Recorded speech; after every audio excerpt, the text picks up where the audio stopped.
สการพระมหาเถรานุเถระหักแพงภิกขุสามเณรเจ้าทุกองค์เจริญพรการนำภักลัดทุกขันพนักงานอาวุโสบำนาญ2กองบัญชาการออกตนสัตตาลาวบรรดาเขาเทียบแพงทั้งหลายขนอยอาตมาพระอาจารย์คำเงินคำวงประธานอปสแขวงบ่อแก้วผู้สีนำของประชุมใหญ่ขอตั้งหน้าให้แก่องค์การพุทธศาสนาสัมพันธ์ลาวแขวงขอแถลงข่าวต่อพระมหาเถรานุเถระบรรณาทานคณะศรัทธาสาธุชนทั้งหลายเกี่ยวกับการ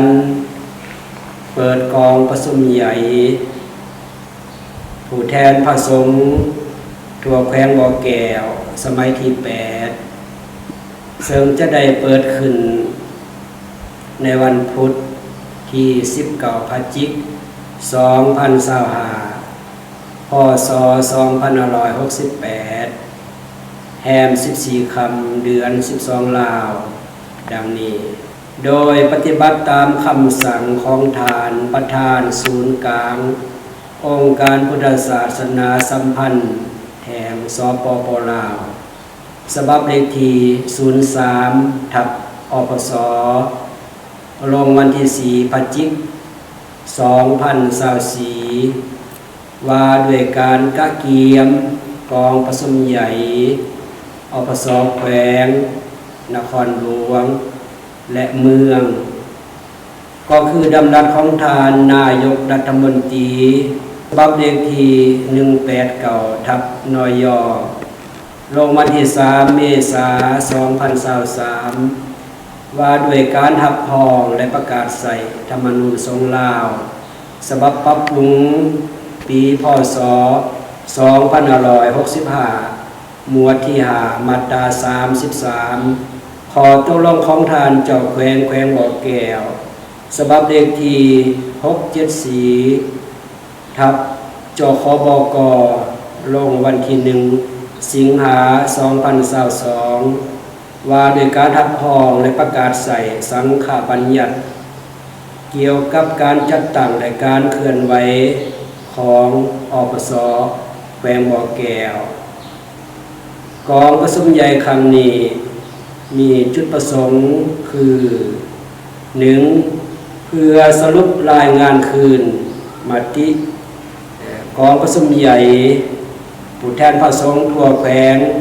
สมัยที่7ขาดไม้ภาคเพียรพยายามทิศทางรวมนาทีต้นต่อ5ปีคือ2020-2025และทิศทางรวมขาดไม้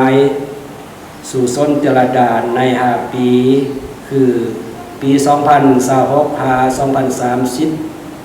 ของคณะอปสแขวงให้สอดคล้องความเป็นจริงภาวะวิสัยรอบด้านและสามารถจัดตั้งปฏิบัติใด 2. เพื่อเป็นการปรับปรุงกงจักการจัดตั้งภายในขององค์การพุทธศาสนาสัมพันธ์ลาวแขวงบ่อแก้วให้มีความปลอดภัยเข้มแข็งและหนักแน่นรับประกันความถูกต้องตามธรรมนูญสงฆ์ลาวและระเบียบการ 3. เพื่อรับรองเอาบุคลากรที่มีเงื่อนไขมาตรฐานเข้าโครงประกอบโครงการจัดตั้งองค์การพุทธศาสนาสัมพันธ์ลาวแขวงสามารถตอบสนองหน้าที่เวียกงานขององค์การและเป็นที่เลื่อมใสศรัทธาของพุทธศาสนิกชนลาวบรรดาเผ่านมัสการเจริญพรบรรดาทานที่หักแพงและนับถือในโอกาสที่มีความหมายสำคัญนี้ขอเจริญพรเชิญชวนคณะศรัทธาทั้งหลาย ได้ร่วมเป็นส่วนหนึ่งต่อกองประชุมใหญ่ผู้แทนพระสงฆ์ทั่วแขวงหรือร่วมปางบุญใหญ่คำหนึ่งก็คือการเผยแผ่พระพุทธศาสนาให้การร่วมอุปถัมภ์เป็นเจ้าภาพเจ้าศรัทธาเซ็นนำดื่มนำสมกาแฟโอวัลตินซาอาหารวางข้าวนำโภชนาอาหารเครื่องใส่ของการที่พักเศร้าก็เพื่อรับใส่กองประชุมใหญ่ครั้งนี้ให้มีความสะดวกหลายขึ้นผู้แทนที่จะเข้าร่วมกองประชุมใหญ่ในครั้งนี้ประมาณ319องค์ทานในวันเวลาที่ได้กามาขังเทิงนี้เนื่องในโอกาสกองประชุมใหญ่ผู้แทนพระสงฆ์ทั่วแขวงจะเปิดขึ้นเป็นทางการขน้อยอาตมาขอนมัสการเจริญพรมายังอพสทุกขันในทั่วแขวงพระสงฆ์สามเณรออกตนศรัทธาญาติโยมลาบรรดาเผ่าได้ช่วยกันสร้างผลงานอย่างหอบด่านเพื่อคำนับพับตอนกองประชุมใหญ่ครั้งนี้ด้วยการประดับประดาเอยองตามวัดว่าอารามของตนด้วยทุ่งศาสตร์ทุ่งศาสนาทุ่งทิวทุ่งทัดให้มีความจบงามและติดพัน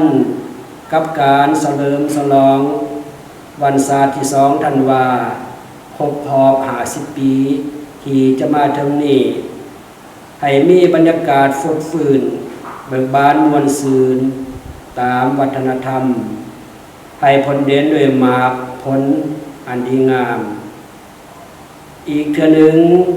ต่างหน้าให้แก่คณะอปสแขวงหวังเป็นอย่างยิ่งว่าการนำภาครัฐออกตนศรัทธาลาบรรดาเผ่าจะให้การอุปถัมภ์กองประชุมใหญ่ในครั้งนี้สำเร็จไปด้วยดีกองประชุมใหญ่ผู้แทนพระสงฆ์ทั่วแขวงสมัยที่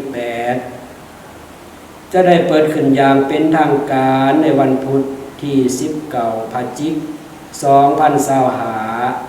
2025 พ.ศ. 2568 แฮม14 ค่ำเดือน12 ลาวท้ายสุดนี้ขอถวายพรไสอันประเสริฐให้แก่พระมหาเถรานุเถระ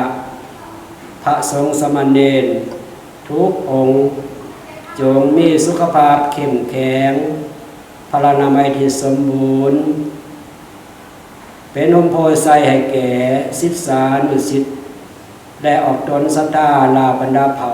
ตราบนานแสนนานอวยพรไซให้แก่การนำภาครัฐทุกขันออกตนศรัทธาลาบรรดาเผ่าจงมีสุขภาพเข้มแข็งมีพลานามัยที่สมบูรณ์ปราศจากทุกโศกโรคภัยและขอให้เจริญไปด้วยพรไส4 ประการคืออายุวันนะสุขะพละด้วยกันทุกทานเทินขอขอบใจ